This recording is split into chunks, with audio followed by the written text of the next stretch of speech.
কোশ্চেনে পর্ব। এই পর্বে আমাদের নিয়ম অনুযায়ী আমরা আপনাদের কিছু প্রশ্ন করব আর আপনারা উত্তর দেবেন। যিনি সঠিক উত্তর দিতে পারবেন তিনি হবেন আমাদের আজকে কম্পিউটার বিজয়ী।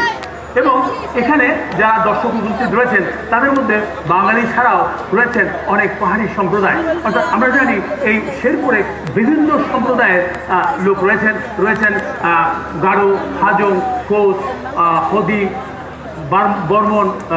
বর্মন, পাড়াই এবং ডালু, সব বিভিন্ন ধরনের সম্প্রদায়ের লোক রয়েছে এখানে।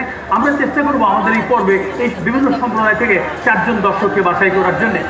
আমি যেহেতু আজকে আমরা শেরপুরের মধ্যে একটি নৈসর্গিক স্থানে এসেছি, তাই এই অঞ্চলকে নিয়ে আপনাদের কিছু প্রশ্ন করবো। আমি শুরু করছি প্রথম প্রশ্ন উত্তর দেবেন যারা গারো সম্প্রদায় রয়েছেন তারা। প্রথম প্রশ্ন হচ্ছে শেরপুরের ব্রিটিশ বিরোধী আন্দোলনের অন্যতম নায়ক, যিনি তার বন্দি জীবন যাপন করেছিলেন সেলুলার জেলে অর্থাৎ আন্দামানে, এবং বলতে হবে তার বাড়ি কোথায়, শেরপুরের কোন গ্রামে এবং তার জন্ম হয়েছিল কবে।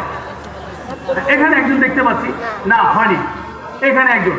হ্যাঁ বলুন আপনি কোথায়, নাম কি? হ্যাঁ রবিচন্দ্র নিয়োগী, বাড়ি কোথায়? হ্যাঁ গৃহদানারায়ণ। ওকে, গৃহদানারায়ণ। আর আপনার তার বয়স, জন্মকাল, কোথায় জন্মগ্রহণ করেছিলেন, কবে